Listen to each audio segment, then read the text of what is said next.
Une analyse critique de Killer 228 demande de se pencher sur un artiste qui évolue dans les franges les plus sombres et les plus codifiées du rap underground actuel, la drill.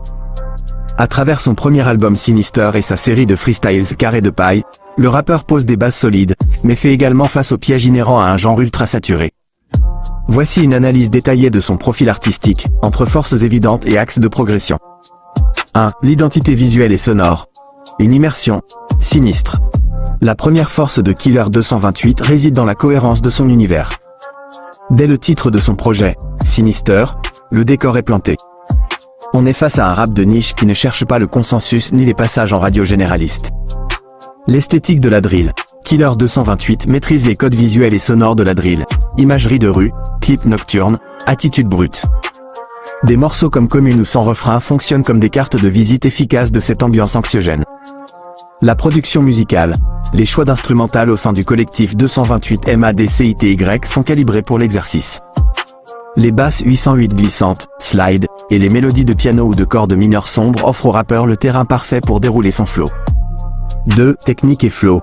L'art du kicking. Sur le plan purement technique, Killer 228 affiche les qualités d'un bon kicker. Sa série de freestyles Carré de paille en est la preuve la plus flagrante. L'endurance et la hargne.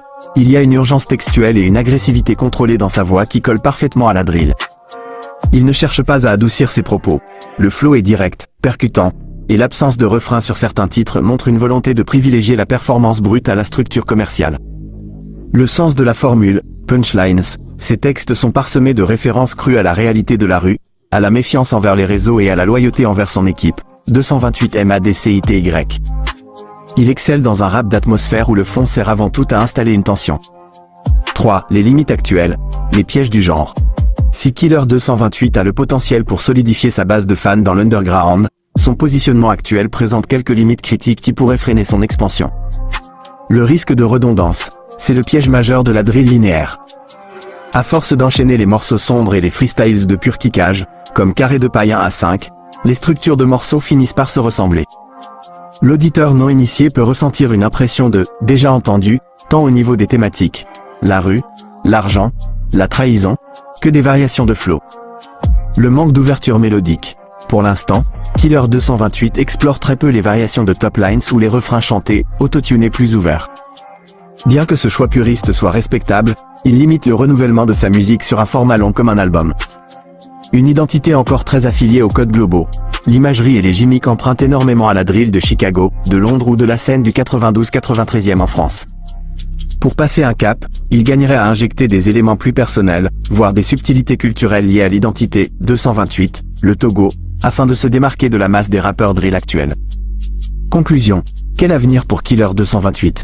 Killer 228 est un artiste authentique et rigoureux dans sa proposition. Il maîtrise son sujet et livre un produit fini, notamment avec Sinister, qui n'a rien à envier techniquement à des artistes plus exposés. Son collectif 228 MADCITY lui offre une structure indépendante capable de produire des visuels et des sons de qualité. Le verdict. S'il souhaite rester un secret bien gardé de l'underground pour les puristes de la drill, sa recette actuelle est excellente. En revanche, s'il ambitionne de toucher un public plus large, son défi majeur sera d'apporter de la nuance.